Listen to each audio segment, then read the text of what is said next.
20 ವರ್ಷ ಪಿಗರು, 30 ವರ್ಷಕ್ಕೆ ಶುಗರು, 40 ವರ್ಷಕ್ಕೆ ಡಮ್ಮರು. ದೊಡ್ಡ ದೊಡ್ಡ ಅಧಿಕಾರಿಗಳೆಲ್ಲ ಇದು ಫಾರ್ಮ್ ಹೌಸು ಮತ್ತು ಇದು ರೆಸಾರ್ಟು ಅದೆಲ್ಲ ಮಾಡ್ತಾರಲ್ಲ. ಇವಾಗ ರೈತರ ಜಮೀನು ಕಿತ್ಕೋತಾರಲ್ಲ, ಅದೆಲ್ಲ ಅವ್ರು ಬಿಟ್ಕೊಡ್ತಾರೆ ಇವ್ರಿಗೆ. ರೈತರ ಮಗನಿಗೆ ಹೆಣ್ಣು ಸಿಗ್ತಾ ಇಲ್ಲ. ಏನು ಕೆಲಸ? ಎಷ್ಟು ಎಕರೆ ಜಮೀನು? ಅಧಿಕಾರ ಮದ ಇದೆ ಅಂತ ರೈತರ ಮೇಲೆ ಏನಾರು ಪ್ರಹಾರ ಏನಾರು ತೋರ್ಸಕ್ಕೆ ಬಂದರೆ ಇಡೀ ದೇಶದ ರೈತರುಗಳು ನಮ್ಮ ಹಿಂದೆ ನಿಂತಿದ್ದಾರೆ. ಎಂತೆಂಥ ಅಧಿಕಾರದ ಮದಗಳನ್ನೆಲ್ಲ ನಂಜುಂಡಸ್ವಾಮಿಯವರು ಇಳಿಸಿದ್ದಾರೆ.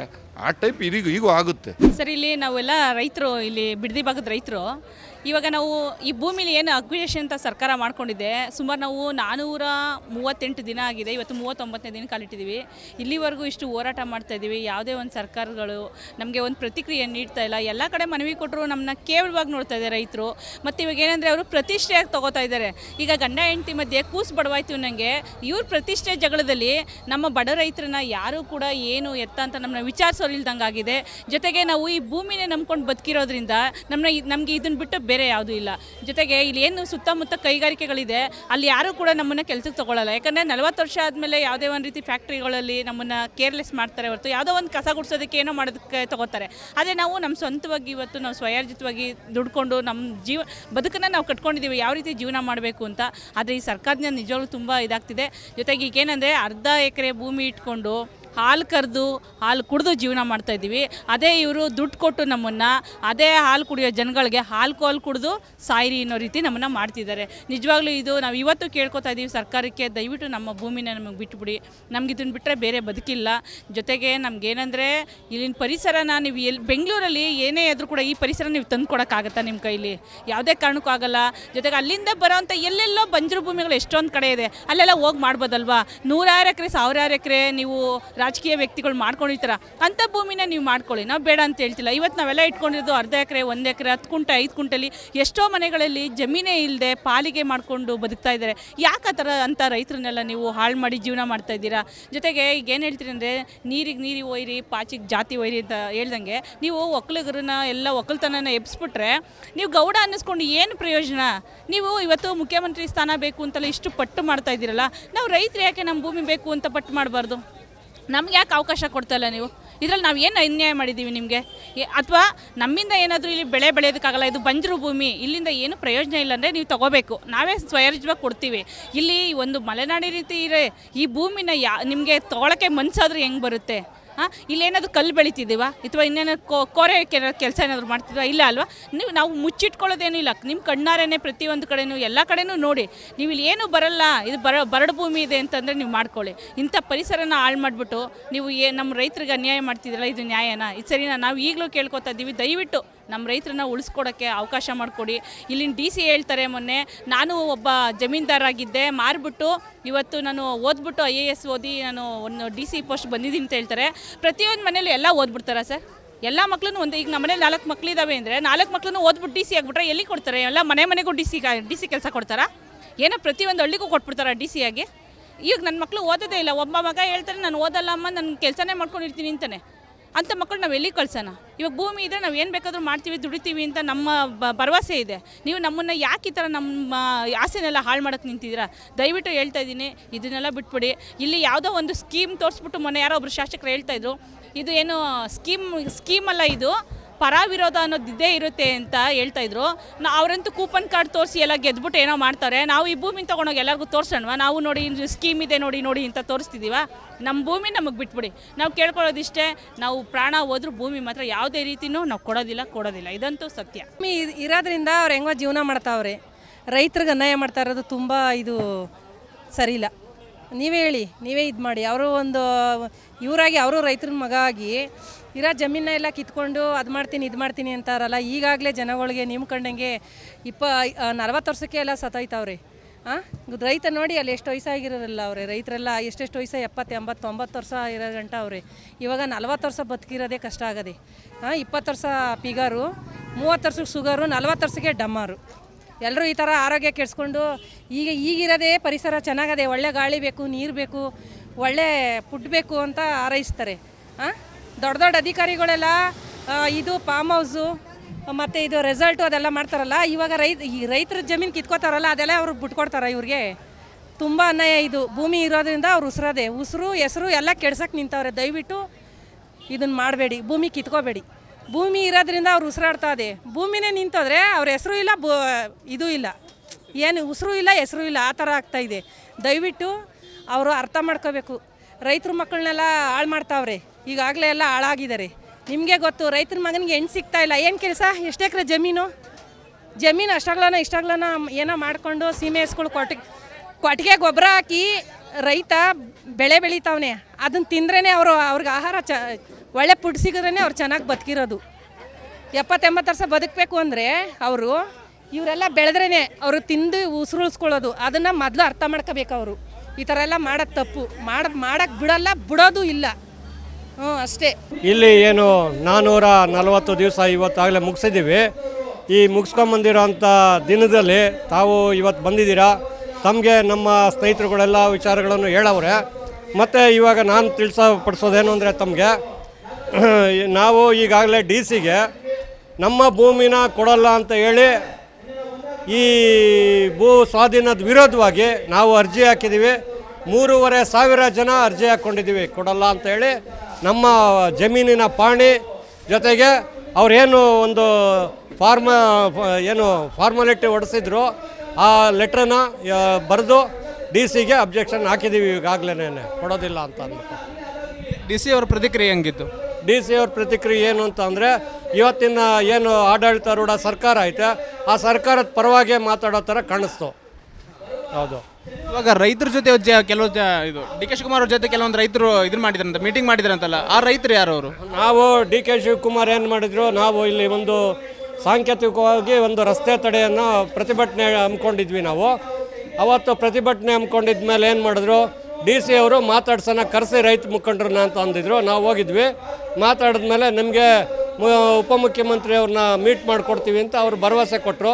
ಭರವಸೆ ಕೊಟ್ಟಾದ್ಮೇಲೆ ಏನಂತ ಹೇಳಿ ಕಳಿಸಿದ್ರು ಅಂತಂದರೆ, ಒಂದು ಅಧಿಕೃತವಾಗಿ 10ರಿಂದ 15 ಜನ ಬರಬೇಕು ರೈತರು ಅಂತ ಅಂದ್ಬಿಟ್ಟು ನಮಗೆ ಕಳಿಸಿದ್ರು.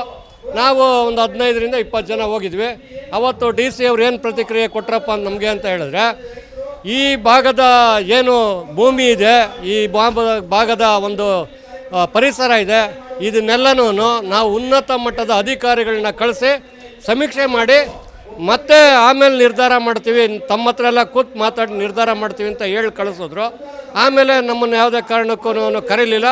ನಿರ್ದಾಕ್ಷಿಣ್ಯವಾಗಿ DC ಇವರು ಯಾರು ಉಪಮುಖ್ಯಮಂತ್ರಿಯವರು ಭೂ ಸ್ವಾಧೀನದ ಪ್ರಕ್ರಿಯೆಯನ್ನು ಮುಂದುವರ್ಸವ್ರೆ. ಮತ್ತು ಅವರು ಉಪಮುಖ್ಯಮಂತ್ರಿಗಳು ಹೇಳಿದರು, DK ಶಿವಕುಮಾರ್ ಅವರು, ನಾವೀಗಾಗಲೇ ರೈತರ ಜೊತೆ ಚರ್ಚೆ ಮಾಡಿದ್ದೀವಿ ಅಂತ ಹೇಳಿ. ಮತ್ತು ಆ ರೈತರು ಯಾರು? ಆ ರೈತರು ಏನು ಅಂತ ಅಂದರೆ, ಈಗಾಗಲೇ ಹಿಂದೆ ಭೂಮಿ 2006ರಲ್ಲಿ ಕೊಡಲ್ಲ, ನಾವು ಕುಮಾರಸ್ವಾಮಿ ಅವರು ಏನು ಅಭಿವೃದ್ಧಿ ಮಾಡಬೇಕು ಅಂತ ಬಂದಾಗ 2006ರಲ್ಲಿ ಯಾರು ಕೊಡಲ್ಲ ಅಂತ ಹೇಳಿದರು. ಅಂಥ ಜನ ಕೆಲವೇ ಮಂದಿ ಹೋಗಿ ಇವತ್ತು ಭೂ ಸ್ವಾಧೀನ ಆಗಬೇಕು ಅಂತ ಹೇಳಿ DK ಶಿವಕುಮಾರ್ ಅವರ ಹಿಂದೆ ಬಿದ್ದು ಅಂಥವ್ರನ್ನ ಏನು ಅವರೂ ಅಷ್ಟೇ DK ಶಿವಕುಮಾರ್ ಅವರು ತಮ್ಮ ಪಕ್ಷದ ಕಾರ್ಯಕರ್ತರನ್ನ ಕರೆಸಿ, ಇಲ್ಲಿ ಕೆಲವೇ ಜನದ ಭೂಮಿ ಇತ್ತು ಅಂಥವ್ರು ಹೋಗಿದ್ದಾರೆ ಅಷ್ಟೇ ವಿನಃ ಉಳಿದಂಥವರು ಬೇರೆ ಊರಿಂದ ಹೋಗಿರೋಂಥವ್ರು, ಭೂಮಿ ಇಲ್ಲದೆ ಇರೋಂಥ ಹೋಗಿರೋರು, ಅವ್ರ ಜೊತೆ ಒಂದು 50-60 ಜನನ ಕರೆಸಿ ಮೀಟಿಂಗ್ ಮಾಡವ್ರೆ. ನಮ್ಮನ್ನು ಮಾತ್ರ ರೈತರನ್ನ ಏನಿಲ್ಲಿ ಧರಣಿ ಮಾಡ್ತಿರೋಂಥ ರೈತರನ್ನ ಉದ್ದೇಶಪೂರ್ವಕವಾಗಿ ಪೊಲೀಸ್ನವ್ರು ಕರೆಸಿ ಇಲ್ಲಿ ಬೈರ್ಮಂಗ್ಲ ಧರಣಿ ಸ್ಥಳಕ್ಕೆ ಕಳಿಸಿ ಒಂದು 15ರಿಂದ 20 ಜನ, 10ರಿಂದ 15 ಜನ ಅಂತ ಹೇಳಿದ್ರು. ನಾವು 15ರಿಂದ 20 ಜನ ಜೊತೆಲಿ ಹೋಗಿದ್ದೀವಿ. ಅವರನ್ನು ಮಾತ್ರ ಏಕಾಏಕಿ ಪಕ್ಷ ಕಾರ್ಯಕ್ರಮಕ್ಕೆ ಕರೆಸ್ದಂಗೆ ಕರೆಸ್ಕೊಂಡವ್ರೆ. ಇವತ್ತಿನ ಆಡಳಿತಾರೂಢ ಏನೈತೆ ಸರ್ಕಾರ, 440 ದಿವಸದಿಂದನೂ ಇಲ್ಲಿ ಧರಣಿ, ಅಹೋರಾತ್ರಿ ಧರಣಿ ಮಾಡ್ಕೊಂಬರ್ತಾಯಿದ್ದೀವಿ. ನಮ್ಮ ರೈತ ಮಹಿಳೆಯವರವ್ರೆ, ರೈತ ಮಕ್ಕಳಿರ್ತಾರೆ, ರೈತರುಗಳು ಇರೋವಂಥ ಜಾಗ. ಅಟ್ಲೀಸ್ಟ್ ಇಲ್ಲಿ ಯಾವುದು ಈ ಸರ್ಕಾರ ನಡೆಸ್ಕೊಳ್ತಿರೋಂಥ ಸರ್ಕಾರ ಮಾನವೀಯತೆ ದೃಷ್ಟಿಯಿಂದ ಆದರೂ ಬಂದು ಇಲ್ಲಿ ಏನು ಹೆಣ್ಮಕ್ಳವ್ರೆ, ಹೆಣ್ಮಕ್ಳಿಗೆ ಪರಿಸ್ಥಿತಿ ಏನು, ಅವ್ರಿಗೆ ಶೌಚಾಲಯ ಏನು, ಅವ್ರಿಗೆ ನೀರೇನು, ಇಲ್ಲಿ ಪರಿಸರ ಏನು ಅನ್ನೋದಕ್ಕೂ ಕೂಡ ಮಾನವೀಯತೆ ಇಲ್ದಂಗೆ ನಡೆಸ್ಕೊಂಡವ್ರೆ. ಇಲ್ಲಿ ತನಕ ಈ ಆಡಳಿತ ಪಕ್ಷದವ್ರು ಯಾರು ಬಂದು ಇಲ್ಲಿ ನಮ್ಮ ಸಮಸ್ಯೆ ಏನು ಅಂತ ಕೇಳಿಲ್ಲ. ನಿಖಿಲ್ ಕುಮಾರಸ್ವಾಮಿ ಅವರು ಬಂದಿದ್ದಾರಲ್ಲ? ನಿಖಿಲ್ ಕುಮಾರಸ್ವಾಮಿ ಅವರು, ಹೌದು, ಅವರು ನಮ್ಮ ಈ ಒಂದು ಧರಣಿ ಸ್ಥಳಕ್ಕೆ ಮೊದಲು ಒಂದು ಬಾರಿ ನಮಗೆ ಸಹಾಯಕ್ಕೆ ಅಂತಲೇ ಬಂದರು. ಮೊನ್ನೆನೂ ಬಂದಿದ್ದಾರೆ. ಅವ್ರಿಗೆ ನಮ್ಮ ಏನು ರೈತ ಏನು ಭೂಹಿತರಣ ಸಂಘದಿಂದ ಅವ್ರಿಗೂ ಧನ್ಯವಾದ ಐತೆ. ನಿಖಿಲ್ ಕುಮಾರಸ್ವಾಮಿ ಅವರು ನಮ್ಮ ಪರವಾಗಿ ಏನು ಕಾನೂನಿನ ಹೋರಾಟಕ್ಕೆ ನಮಗೆ ಕೈ ಬಲಪಡಿಸ್ತಾ ಇದ್ದಾರೆ. ಕರ್ನಾಟಕ ರಾಜ್ಯದಲ್ಲಿ ಇಷ್ಟೊಂದು ಅನ್ಯಾಯವಾಯ್ತಾ ಇದ್ರೂ ನಮ್ಮ ಕರ್ನಾಟಕದ ಸರ್ಕಾರದ ಶಾಸಕರಾಗಲಿ ಇನ್ನು ಈ ನಮ್ಮ ಉಪಮಂತ್ರಿಗಳಾಗಲಿ ನಾವು 490 ದಿನಕ್ಕೆ ಪ್ರವೇಶಗೊಳಿಸ್ತಾ ಇದ್ದೀವಿ. ಹಗಲು ರಾತ್ರಿ ಎನ್ನದೆ ಪ್ರತಿಯೊಂದು ಕ್ಷೇತ್ರದ ರಾಜ್ಯ ನಾಯಕರು, ಪ್ರತಿಯೊಬ್ಬ ಮಾಜಿ ಶಾಸಕರು, ಹಾಲಿ ಶಾಸಕರು ಪ್ರತಿಯೊಬ್ಬರು ನಮಗೆ ಪ್ರೋತ್ಸಾಹ ಕೊಡ್ತಾವ್ರೆ. ಆದರೆ ಇಲ್ಲಿ ನಮ್ಮ ರೈತರುಗಳ ಕಷ್ಟನ ನೀವು ಯಾಕೆ ತಿಳಿಯೋಕ್ಕೆ ಬರಲ್ಲ ಸ್ವಾಮಿ? ನಾವೇನು ತಪ್ಪು ಮಾಡಿದ್ವಾ? ಈಗ ನಮ್ಮ ತಂದೆ ನಮ್ಮ ಮುತ್ತಾತಿರು ಜೀತಾಗಿದ್ರು ಇಲ್ಲ, ಯಾವ್ಯಾವ ರೀತಿ ಇದ್ದರು, ಏನೋ ನಮ್ಮ ಮಕ್ಕಳಿಗೆ ನಮ್ಮ ಮೊಮ್ಮಕ್ಕಳಿಗೆ ಇನ್ನೊಂದಕ್ಕೆ ಅನುಕೂಲವಾಗಲಿ ಅಂತ ಸರ್ಕಾರದ್ದು ಇನ್ನೊಂದು ದರಖಾಸು ಅವ್ರ ಹೆಸರಿಗೆ ಅಂತ ಪಾಣಿ ಬರ್ತದಲ್ಲ. ನೀವು ಈ ಬೈರಮಂಗಲ ಕ್ಷೇತ್ರದಲ್ಲಿ ಒಂದೇ ಒಂದು ಕುಂಟೆ ನಮಗೆ ರಿಜಿಸ್ಟ್ರೇಷನ್ ಈಗ ನನ್ನ ಕಷ್ಟ ಬಂದಿದೆ. ನೀವು ನನ್ನ ವಿಡಿಯೋದವರು ಸ್ನೇಹಿತರಾಗಿದ್ದೀರಿ. ನಾನು ಬಂದು ಸ್ವಾಮಿ 1-2 ಕುಂಟೆ ತಗೊಳ್ರಿ, ನನಗೆ ಹಿಂಗೆ ಕಷ್ಟ ಬಂದ್ಬಿಟ್ಟದೆ ಏನು ಹಂಗೆ ಈ ರೀತಿ ನಮಗೇನು ಇಲ್ದಂಗೆ ಮಾಡಿಬಿಟ್ಟು ಈ ರೀತಿ 1.5 ವರ್ಷದಿಂದ ಈ ರೀತಿಯಾಗಿ ನಮ್ಮ ಜನಗಳಿಗೆ ಈ ರೀತಿ ತೊಂದರೆ ಕೊಡ್ತಾ ಇದ್ದೀರಲ್ಲ, ಇದು ನಿಮ್ಗೆ ನ್ಯಾಯವಾ? ಇದು ಧರ್ಮವಾ? ಮಳೆ ಅನ್ನಲಿಲ್ಲ, ಚಳಿ ಅನ್ನಲಿಲ್ಲ, ಊಟ ತಿನ್ನಲಿಲ್ಲ, ಏನೂ ಇಲ್ಲ. ನಮ್ಮ ಪಾಡಿಗೆ ನಾವು ನಮ್ಮ ಘೋಷಣೆಗೆ ನಾವು ಬಂದು ಒಂದು ಉತ್ತರ ಕೊಟ್ಟಿದ್ದೀರಾ? ಬರೀ ಭೂಮಿ ಕೇಳ್ತಾವ್ರೆ. ಯಾವ ರೀತಿ ಭೂಮಿ ಕೇಳ್ತಾ ಇದ್ದೀರಿ? ಅದು 1 ಕಂತಂತೆ, 2 ಕಂತಂತೆ, 3 ಕಂತಂತೆ. ನೀವೇ ಡಿಸೈಡ್ ಮಾಡ್ಕೊಂಡಿರೋದು. ನೀವೇ ಡಿಸೈಡ್ ಮಾಡ್ಕೊಂಡಿರ್ಬೇಕಾದ್ರೆ ಇನ್ಯಾಕೆ ಒಂದೇ ಸಾರಿ ಎಲ್ಲರನ್ನೂ ಮುಳುಗಿಸ್ಬಿಟ್ಟು ಪಾಕಿಸ್ತಾನನೋ ಅಮೇರಿಕನೋ ಇರಾನೋ ಜಪಾನೋ ಅವೆಲ್ಲ ಹಂಗಾದ್ರ ಆ ರೀತಿ ಮಾಡಿಬಿಟ್ಟು ನೀವೇ ಬಂದು ನೆಲಸ ಮಾರಿ ಕೊಟ್ಕೊಂಡು ನೀವು ನೆಮ್ಮದಿಯಾಗಿರಿ. ಅದಕ್ಕೆ ನಮಸ್ಕಾರ ನಾವು ಹೇಳ್ತೀವಿ.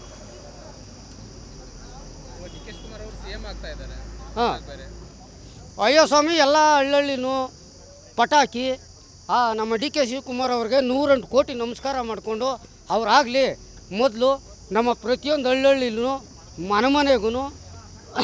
ಮನೆಮನೆಗೂ ಡಿ ಕೆ ಶಿವಕುಮಾರ್ ಅವರು ಮುಖ್ಯಮಂತ್ರಿ ಆದರೆ ನಾವು ಇದನ್ನೆಲ್ಲ ನೆಲಸಮ ಮಾಡ್ತೀವಿ ಅಂತ ನಮ್ಮ ಮುಖಂಡರುಗಳಾಗಲೇ ನಮ್ಮಂಥ ಈ ಬಡ ಜೀವಿಗಳಿಗೆ ಯಾವುದೋ JDS ಇನ್ನೊಂದು ಇರ್ತೀವಲ್ಲ ಆ ಪಕ್ಷಾಂತರದವ್ರಿಗೆಲ್ಲ ಭಯ ಕೊಟ್ಕೊಬತ್ತವ್ರು ಸ್ವಾಮಿ. ಅದಕ್ಕೆ ನಾವು ಮಾಧ್ಯಮದವ್ರ ಮುಂದೆ ನಾವೆಲ್ಲ ಹೇಳ್ಕೊತಾ ಇದ್ದೀವಿ. ನಮ್ಮದು ಒಂದು ಬಡ ಕುಟುಂಬ, ದರ್ಖಾಸ್ ಭೂಮಿ. ಇಲ್ಲಿ 960 ಎಕರೆ ಜಮೀನಿತ್ತಲ್ಲ, 260 ಎಕರೆ ಜಮೀನು ಏನಾಯಿತು ಅಂತ ನಾವು ವಾದ ಮಾಡ್ತಾಯಿದ್ದೀವಿ. ನಾವೇನೋ ಇವತ್ತೇ ಫಸ್ಟು ಮಾಧ್ಯಮದವ್ರ ಹತ್ರಕ್ಕೆ ಬಂದಿರೋದು. ನಾವು ಹಳ್ಳಿಗೂ ಹೋಗಿ ಕೇಳ್ತಾ ಇದ್ದೀವಿ. 960 ಎಕರೆಯಲ್ಲಿ 270 ರೂಪಾಯಿ ಏನು ನೀವು ಯಾರಿಗೋಸ್ಕರ ಮಾರಿದ್ದೀರಿ? ಇದಕ್ಕೇನು ಅದಕ್ಕೆ ಹಣೆ ಬರ ಏನೂ ಇಲ್ವೇ? ಇದಕ್ಕೆ ವಿಚಾರನೂ ಏನೂ ಇಲ್ವೇ? ಇಲ್ಲಿ ಯಾರೋ ರೈತಾಪಿಗಳು ಏನು ಆ ಜಮೀನನ್ನ 30 ವರ್ಷ 40 ವರ್ಷದಿಂದ ಇಟ್ಕೊಂಡು ದುಡಿಲೇ ಇಲ್ವೇ? ಆಗಿನ ಸರ್ಕಾರ ಈಗಿನ ಸರ್ಕಾರ ಅಂತ ನಾವು ಹೇಳೋಕ್ಕಾಗಲ್ಲ. ಆಗಿನ ಸರ್ಕಾರದಲ್ಲಿ ಮಾಡೋಕೆ ಹೋಗಿದ್ರೋ ಬಿಟ್ಟಿದ್ರೋ ಗೊತ್ತಿಲ್ಲ. ಆಗಿನ ಅಧಿಕಾರಿಗಳು ಮಾಡಿದ್ರೋ ಮಾಡಲೋ ಗೊತ್ತಿಲ್ಲ. ಪಾಪ ನಮ್ಮ ಸಿದ್ದೇನದೊಡ್ಡಿ ಗ್ರಾಮದಲ್ಲಿ ಅಲ್ಲಿ ಆಲದ ಮರ ಅಂತ ಅದೇ ದೊಡ್ಡದಾಗೆ, ಆ ಒಡೆಯರ್ ಕಟ್ಟೆ ಅಂತ ಅದೇ. ಅಲ್ಲಿ ನಮ್ಮದು ಹಿಂದುಳಿದ ವರ್ಗದ ಅಂಗರಪಳ್ಳಿ ಅಂತ ಗ್ರಾಮ ಅದಲ್ಲ, ಅದು ಸಿದ್ದೇನದೊಡ್ಡಿಯಿಂದ ಮುಂದ್ಗಡೆ ಇತ್ತು. ಅಲ್ಲಿಂದ ನೀರು ಹೊತ್ಕೊಂಡು ಮಡಿಕೆಯಲ್ಲಿ ಬಂದು ಜೀವನ ಮಾಡವ್ರೆ. ಇವತ್ತು ಆ ಮುತ್ಕಂದಿರು ನೋಡಿ, ನನ್ನಂಥ ತಾಯಂದಿರು ನಿಮ್ಮೂರವರು ನೀರು ಹೊತ್ಕೊಂಡು ಹೋಗೋರು ಅಲ್ಲಿ ಇವತ್ತು ಭೂಮಿ ಕಳ್ಕೊತಾ ಇದ್ದೀರಿ ಅಂದರೆ ನಮ್ಗೆ ಹೊಟ್ಟೆ ಉರಿತದ ಕಂಡ್ರು ಅಂತ ಹೇಳ್ತಾರೆ. ಸರ್ ಅದೇ ನಮ್ಮದು ಏನು ಭೂ ಸ್ವಾಧೀನ ಮಾಡೋಕ್ಕೆ ಹೊರಟಿದ್ದಾರೆ ಈ ಸರ್ಕಾರ. ಎಲ್ಲಿದೆ ಸರ್? ಈ ಬೈರಮಂಗಲ ಮತ್ತು ಕಂಚಕರಳ್ಳಿ ಪಂಚಾಯತಿ 9,150 ಎಕರೆ ಇದು. ಅದು ಹೋರಾಟ ನಡೀತಾ ಬರ್ತಿದೆ. ಅದಕ್ಕೆ ಬೆಂಬಲ ವ್ಯಕ್ತಪಡಿಸೋಕ್ಕೆ ಎಲ್ಲ ರೈತರುಗಳು ವ್ಯಕ್ತಪಡಿಸೋಕ್ಕೂ ಬಂದಿದ್ದಾರೆ. ಯಾರು ಬೆಂಬಲ ಪಡಿಸಿದ್ದಾರೆ ಸರ್? ಸರ್ ಎಲ್ಲ ಕರ್ನಾಟಕ ರೈತ ಸಂಘದವರು, ಎಲ್ಲ ಸಂಘಟನೆಗಳು. ಅಂದರೆ ಅಲ್ಲಿರೋ ರೈತರೇ ಅಲ್ಲ ಅಂತ ಹೇಳ್ತಾರೆ. ಮತ್ತು ನಮ್ಮ ಬೊಮ್ಮರೋ CMಗೂ ಅವ್ರು ಹೇಳ್ತಾರೆ ಸರ್, ನೀವು ಮಾಧ್ಯಮದವ್ರು ನೋಡಿದ್ರಲ್ಲ ಈಗ, ಅದು ನಿಮಗೆ ಅಂಕಿಅಂಶ ಗೊತ್ತಾಗಿರುತ್ತೆ. ಅವ್ರು ಹೇಳ್ತಾರೆ ರೈತರೇ ಇಲ್ಲ ಅಂತ ಹೇಳ್ತಾರೆ. ಅವರು ಹೇಳೋದಕ್ಕೂ ನಾವು ಅದನ್ನೆಲ್ಲ ಕೇಳಲ್ಲ. ನಮ್ಮದು ಏನಿದ್ರು ಹೋರಾಟನೇ ಒಂದು ಇದು ಗುರಿ. ನಮಗೆ ನೆಕ್ಸ್ಟು ನಮಗೆ ರೈತರು ಸಂಘಟನೆಗಳು ಮತ್ತು ಬೇರೆ ಬೇರೆ ರಾಜ್ಯಗಳಿಂದ ಎಲ್ಲ ರೈತರುಗಳು ಬಂದು ನಮಗೆ ಧೈರ್ಯ ತುಂಬ್ತಾ ಇದ್ದಾರೆ. ನಾವು ನಿಮ್ಮ ಜೊತೆ ಇರ್ತೀವಿ ಅಂತ. ಮತ್ತು ಆ ರೈತರುಗಳೆಲ್ಲ ಒಂದು ಸಂಘಟನೆಗಳು ಮಾತಾಡ್ಕೊಂಡಿದೆ ವಿಧಾನಸೌಧಗೆ ಒಂದು ಚಲೋ ಕೊಡೋಣ ಅಂತ. ಆ ಸಂಘಟನೆಗಳು ಏನು ಹೇಳ್ತಾರೋ ಅದಕ್ಕೆ ನಾವು ತೀರ್ಮಾನನ ತಲೆಬಾಗ್ತೀವಿ ನಮ್ಮ ಸಂಘದ ಇದರಿಂದ 2 ಪಂಚಾಯಿತಿಯ ಜನತೆಗಳು ಅಂದರೆ ರೈತರೆಲ್ಲ ಸೇರಿ ವಿಧಾನಸೌಧಕ್ಕೆ ಮುತ್ತಿಗೆ ಹಾಕಲು ಪ್ರಯತ್ನ ಹಾಕಬೇಕು ಅಂತ ಒಂದು ಇದಾಗಿದೆ. ನಾವು 440 ದಿನ ಹೋರಾಟ ನಡೀತಾನೆ ಇದೆ ಕಂಟಿನ್ಯೂ ಆಗಿ ಭಗವರ ಹತ್ರ. ಯಾವುದೇ ಕಾರಣಕ್ಕೂ ನಾವು ಬಗ್ಗೋ ಮಕ್ಕಳು ಅಲ್ಲ, ಬಗ್ಗೋದು ಇಲ್ಲ. ನಾವು ರೈತರುಗಳು ಯಾವುದೇ ಕಾರಣಕ್ಕೂ ಜಿಗ್ಗೋದು ಇಲ್ಲ. ಇದು ಆಮೇಲೆ ಅಧಿಕಾರದ ಮದ ಇದೆ ಅಂದ್ಬಿಟ್ಟು ಏನು ಬೇಕಾದರೂ ಮಾಡ್ತೀನಿ ಅಂದ್ರೂ ನಾವು ರೈತರುಗಳು ಯಾವುದೇ ಕಾರಣಕ್ಕೂ ಬಗ್ಗೋ ಮಕ್ಕಳೇ ಅಲ್ಲ. ಇದಂತೂ ಖಂಡಿತವಾಗಿ ಹೇಳ್ತೀವಿ. ಡಿ ಕೆ ಶಿವಕುಮಾರ್ ಉಪಮುಖ್ಯಮಂತ್ರಿಗಳಾದಾಗಲೇ ಅಷ್ಟೊಂದು ಧೈರ್ಯದಿಂದ ಹೇಳ್ತಾ ಇದ್ರು ಅದು ಹೆಂಗೆ ಬಿಡಲ್ಲ ನಾವು ಮಾಡ್ತೀವಿ ಅಂತೇಳಿ. ಇವಾಗ ಅವರು ಮುಖ್ಯಮಂತ್ರಿಗಳಾಗ್ತಾ ಇದ್ದಾರೆ ಸರ್.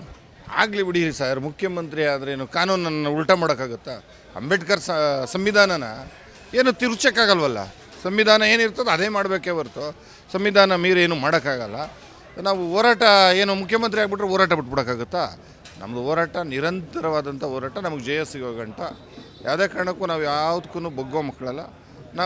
ನಮಗೆ ಎಲ್ಲ ಸಂಘಟನೆಗಳು ನಮಗೆ ಬೆಂಬಲ ಕೊಟ್ಟಿದೆ. ನಮಗೆ ಇನ್ನೂ ಹೋರಾಟ ಮಾಡುವಂಥ ಕಿಚ್ಚು ಜಾಸ್ತಿ ಬಂದಿದೆ. ನಮಗೆ ಒಂದು ಸ್ಫೂರ್ತಿ ಧೈರ್ಯವನ್ನು ತುಂಬಿದ್ದಾರೆ ಇವತ್ತಿನ ದಿನ. ಸರ್, ಅಂದಾಜು ಒಂದು ಎಷ್ಟು ಜನ ರೈತರ ಒಂದು ಭೂಮಿ ಹೋಗ್ತಾ ಇದೆ ಸರ್ ಅಲ್ಲಿ? ಸರ್, ಇದು ಭೂಮಿ ಸರ್ ಒಂದು 80% ಏನಾಗಿದೆ ಅಂದರೆ ಸರ್, 100% ರೈತರಲ್ಲಿ ಸರ್ 4,000 ಕುಟುಂಬ, 4,500 ಕುಟುಂಬ ಭೂಮಿನೇ ಇಲ್ಲ. ಬೇರೆಯವ್ರ ಭೂಮಿಲ ಅವಲಂಬಿತವಾಗಿ ಪಾಪ ಜೀವನ ಮಾಡ್ತಾಯಿದ್ದಾರೆ. ಹಸುಗಳು ಹೈನುಗಾರಿಕೆ ಹೆಚ್ಚಿಗೆ ಸಾಕೊಂಡಿದ್ದಾರೆ. ಇದನ್ನೆಲ್ಲ ನೋಡದೆ ಏನು ಸರ್ಕಾರಗಳು ಕಣ್ಣು ಏನು ಇದೇ ಇಲ್ಲ, ದಾಕ್ಷಿಣ್ಯ ಏನು ಇಲ್ಲದೆ ಮುಂದಕ್ಕೆ ಬಂದಿದ್ದಾರೆ. ಅವ್ರ ಸ್ಥಿತಿಗತಿಗಳು ಏನಾಗ್ಬೋದು ಇದನ್ನು ಯಾವುದೇ ಕಾರಣಕ್ಕೂ ನಾವು ಬಿಡೋ ಪ್ರಶ್ನೆನೇ ಇಲ್ಲ ಸರ್. ನಮ್ಮ ಎಣದ ಮೇಲೆ ಭೂಮಿ ಮೇಲೆ ಅವ್ರು ಬಂದು ಮಾಡಿದ್ರು ನಾವು ಆ ಥರ ಸಿಸ್ಟಮ್ ಕೊಂಡೋಗಿದ್ದೀವಿ, ತಲೆಗೆ ಮೈಂಡ್ಗೆ ಹಾಕಿಬಿಟ್ಟಿದ್ದೀವಿ. ಭೂಮಿ ಕೊಡೋಕ್ಕೆ ರೆಡಿ ಇಲ್ಲ. ಏನಾಗ್ತಾರೆ ಮಾಡಲಿ ಸರ್, ನಾವು ಗುಂಡು ಹೊಡಿತಾರ ಹೊಡೀಲಿ, ಎಲ್ಲದಕ್ಕೂ ಎದೆ ಕೊಟ್ಟು ನಿಂತಿದ್ದೀವಿ. ಯಾಕೆ ಅಂದರೆ ನಮಗೆ ನಮ್ಮದು 2 ಪಂಚಾಯಿತಿ ಅಂತಲ್ಲ, ಇಡೀ ದೇಶದ ಎಲ್ಲ ರೈತರುಗಳು ನಮಗೆ ಸಪೋರ್ಟ್ ಸಿಗ್ತಾ ಇದೆ. ಈಗಾಗಲೇ ಅವರೇ ಪಾಪ ರೈತರುಗಳು ಹಿಂದೂಲಾಗಿ ಬರ್ತಾ ಇದ್ದಾರೆ. ಈಗ 6ನೇ ತಾರೀಕು ಬೇರೆ ಬರ್ತೀವಿ ಏನಿದ್ದಾರೆ ಬೆಂಬಲ ವ್ಯಕ್ತಪಡಿಸೋಕ್ಕೆ. ಈ ಥರ ಎಲ್ಲ ರೈತರುಗಳು ನಮಗೆ ಸಪೋರ್ಟ್ ಇದೆ. ನಾವು ಯಾವುದೇ ಕಾರಣಕ್ಕೂ ಜಗ್ಗಲ್ಲ ಸರ್.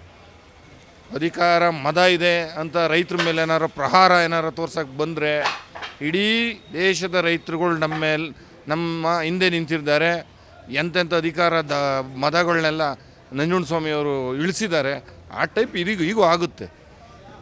ವಿಧಾನಸೌಧ ಅಂತೂ ಮುತ್ತಿಗೆ ಗ್ಯಾರಂಟಿ. ನಂಜುಂಡಸ್ವಾಮಿಯವರ ಮಗಳ ನೇತೃತ್ವದಲ್ಲೇ ಮುತ್ತಿಗೆ ಹಾಕೋದಂತೂ ಖಚಿತ.